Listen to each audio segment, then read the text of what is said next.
My name is Poncho Nevarez, and I grew up here in Maverick County. I went to school here, elementary school, junior high school, and I went out to the University of Texas back in 1990 when I graduated high school. I may have graduated with some of your sons and daughters. Mr. Luis is sitting right here. He's one of my teachers.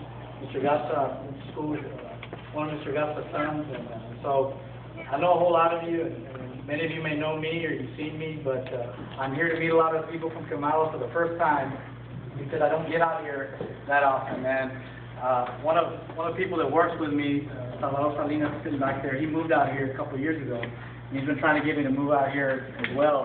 And I'm starting to migrate my way this way. Maybe eventually we'll end up here in Camalo Valley. But one of the things that I wanted to talk to you about tonight are what I see in the future that I see, not just for our county, but for our district. And I was talking to Ms. Olivares before about one of the concerns. About 6 months ago, there was an article in the Express News about Camalo, and it was written by a friend of mine named John McCormick.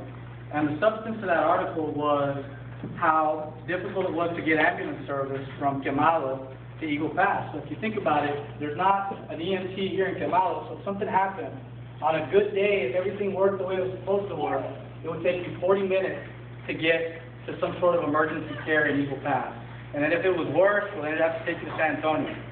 Well, I was talking to some people out in Pecos, Texas about an issue that they have that's similar in terms of ambulance service. And over there, the distances are much greater. It's 2 hours if you're in an accident or you need an ambulance. And what they decided to do out there was basically tax one of the state parks an extra $1 to raise money in order to have a full-time EMT in their place. And so I thought about that. I said, okay, well, if they can do that in a place like Pecos, and it's our state legislator at the time was Pete Gallego, and our state senator was Cavi Sudesky, we're trying to push this forward. Well, then why can't our new state representative do the same thing? And the answer to that is he can, and he will, and he should. And so what I see is we look at the future of a place like Camalo and say, look, there's things that we can do to make the quality of life in a place like Camalo better. There's the issue regarding security. You know, one of the big issues up and down the border, and I'm sure it's no different than Camalo, is to make sure that there's secure borders. And while the state government doesn't have a whole lot to do with securing the border because it's a federal responsibility, I know that the state can work hand in hand with our local sheriff's department, with our local police department, and in this case, the sheriff's department. Because it's the job of the state legislature, it's the job of your state government to make sure that your counties have the support that they need. And just because Camalo is not an Eagle Pass doesn't mean that it doesn't deserve and should have the same amount of security that Eagle Pass does. The next thing that I want to talk to you about is when I look around the room, I see a lot of young people and I see older people. And one of the things that tells me is that we recently had this Medicaid rollout that's causing a great deal of confusion in the community about what plan you belong to, and whether or not you can enroll in this plan and what plan they can enroll you in. And I'm here to tell you that one of the things, I'm sure my opponents will touch on this because they should, is when we get back to Austin in 2013, we need to make sure that we take care of our young children and our seniors with respect to this Medicaid rollout and say, you know what, if it doesn't work, we need to do it a different way. And pardon me if I offend any Republicans that we have in the crowd.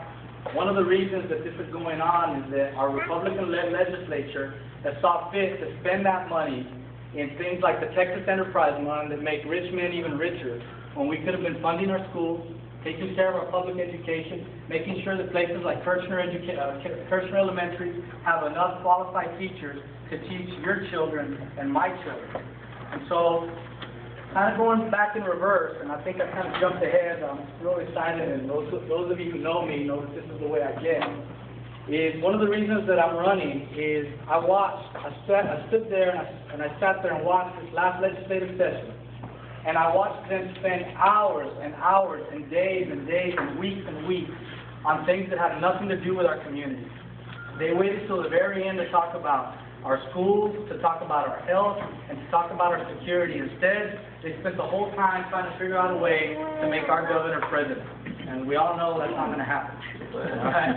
And so I tell you this, that when we get to Austin in 2013, and I know that with your help, we're going to get to Austin in 2013, we're going to make sure that we take care of those things that are important, not just in Maverick County, but that are important to the rest of the district. Because as we go here in Maverick County, it goes the rest of the district. So I applaud each and every one of you for being here. I'll tell you this about that right now. Quemado is important because when you look around, you look at the participation in this room for this type of event. This is awesome. And I told Mr. Valdez, I said, you know, people here, they care, they come out and they vote. And I congratulate each and every one of you. Los felicito porque quieren participar. Y lo más importante en la comunidad de nosotros, en este condado, es participar. Y les exhorto y les exhorto que salgan a votar, empezando el día 14 de mayo, que vayan a votar, no obstante el candidato de sus preferencias, que vayan a votar. Y yo sé que esta comunidad sí apoya y está dispuesto a apoyar los candidatos que son de aquí y que le van a dar importancia a la comunidad de nosotros y en cuestión de la carrera de nosotros a lo largo del distrito. Y les doy bastante, me da mucho gusto estar aquí enfrente de ustedes hoy esta tarde por lo mismo y ya les doy el tiempo. Gracias.